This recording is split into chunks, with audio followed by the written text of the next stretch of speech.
Hello, and happy 4th of July. Now, I think that God has a great sense of humor. You see, I was working on my homily for this week on my lunch break the other day, and I usually come over to church on my lunch break, and I have a nice bench outside next to a statue of Mary, and I sit there and I do my, my reflections and my meditation, my prayer. It's a great place to pray and reflect, contemplate, try to think of something prophetic to say. So there I was, trying to be prophetic. And these two lovely ladies came walking up from the parking lot, and they kicked me off the bench so that they could use it. Now, they were very nice and polite in their words, but one lady's face said it all. Her face said, "Young man, you need to quit loitering out here and move along." That's what her face said. Now, as a lifelong loiterer, I've seen that face before. I know what it means. So I moved along, and I found somewhere else to loiter. And then I read the gospel passage for today, and it made me laugh, because it means that this has truly become my home, because I get no respect at all. Now, these are challenging readings for this weekend, especially since it's the 4th of July. In the first reading, God is sending Ezekiel to talk to the Israelites. God calls them hard of face, obstinate of heart. God calls them rebellious. He says whether they listen or not, they're going to know that a prophet has been among them. Now, you could read that and really go wild with it, with a sermon about social justice in America and its checkered history and all kinds of stuff. Tell these people the truth, whether they want to hear it or not. Go all Ezekiel on them. But then, in the second reading for today, Paul starts talking about having a thorn in the flesh. And it made me think, am I really supposed to be the thorn in the flesh of my pastor? Here we're doing our annual appeal, and he's getting ready to ask these people for money, and so should I really be making everybody that upset on the 4th of July? Didn't seem like the thing I should do. Because America is the greatest place, after all. That doesn't mean we don't have problems. One of the things that makes America great is that we're allowed to see and acknowledge our problems. We're allowed to work together to find solutions. In a lot of places, that's just not how it works. If you don't like something, that's just too bad. In a lot of countries in the world. You have to wait for the next government overthrow for there to be some kind of real change. But in America, we have processes, we have procedures in place that work to make changes for the benefit of society. You win some and you lose some, but you keep participating in the process. You keep trying to work for the common good. That's what makes America great, that we're all working together, that we all have a seat at the table. It's very Catholic that way. But that doesn't mean that we don't have problems, of course. Now, in the gospel today, it says about Jesus when he returned to his home place, that he was not able to perform any mighty deed there, apart from curing a few sick people by laying his hands on them. He was amazed at their lack of faith. Now, he was not able to perform any mighty deed. I was struck by that because of their lack of faith. You see, the people there, they saw Jesus. They heard him speak. They saw his works. And they said, "We don't need that." They said, "We know who he is. The carpenter, the guy with all these brothers and sisters, and here's his mother and father." They looked at Jesus and they said, "Thanks, but no thanks. We are getting along fine without you." Now, I noticed that here in America, we print "In God We Trust" on our money. But that's not really true. Not on a nationwide scale, anyway. We don't really trust God in America. I think by and large, Americans believe that we're getting along fine without him.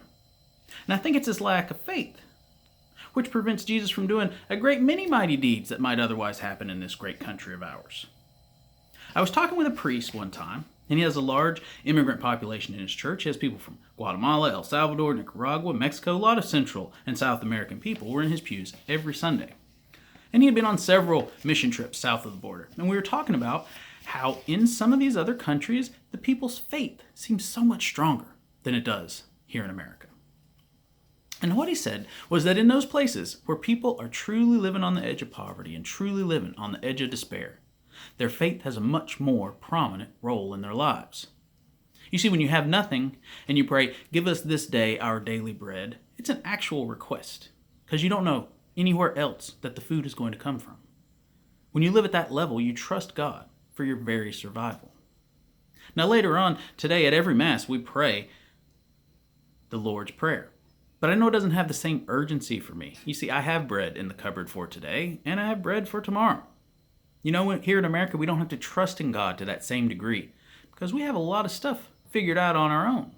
We don't have to trust in God for our survival because we can trust in our salaries and our contracts and our stock options, our retirement accounts. That's how we survive. We trust that we're doing the things necessary to ensure that we have enough money to survive.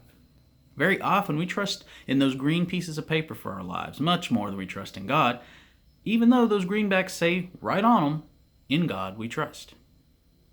You see, that's why Jesus says it's easier for a camel to pass through the eye of a needle than for a rich person to get into heaven. Not because money makes us evil or bad or unworthy of salvation. Money makes us independent. Money makes us think we don't need to trust in God for our lives. Money can make us complacent in our faith. And this lack of faith is what makes it hard to get into heaven. Like the people in the gospel today, we look at Jesus and we say, we're getting along fine without you. So how do we counteract this lack of faith that we can easily fall into? How do we stay grounded in our faith and keep Christ central in our lives when all the distractions are all around us?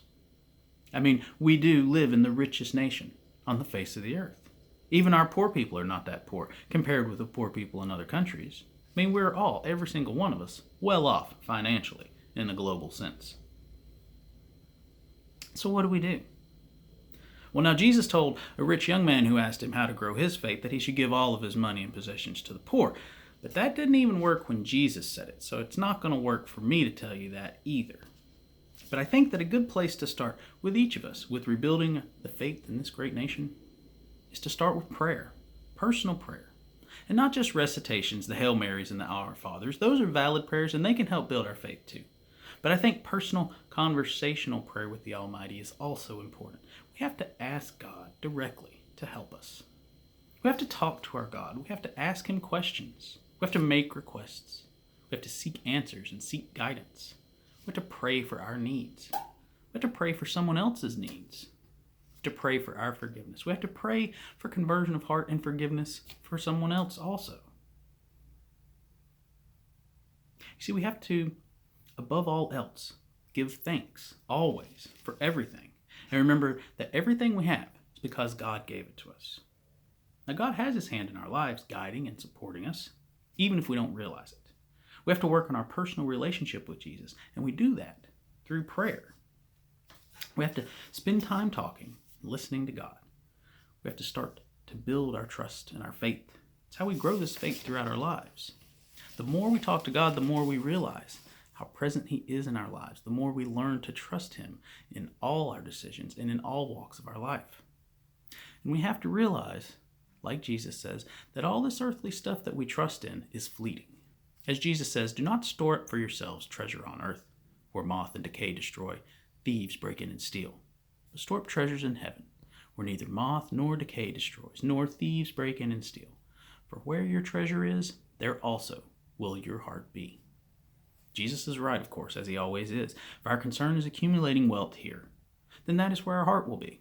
We won't have much time to grow in faith and understanding. But if our heart is in doing God's work here on earth, building the kingdom, spreading the gospel, leading others to Christ, bringing a friend to worship, bringing a friend back to worship after this pandemic, if our heart is in doing those things, we realize that we don't need these earthly treasures that we spend so much time chasing.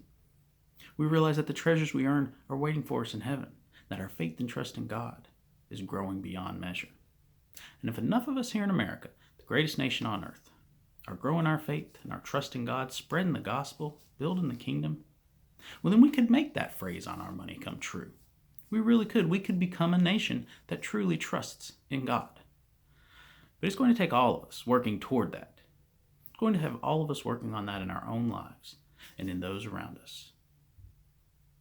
And of course, like everything, it starts with prayer. Happy 4th of July. God bless America.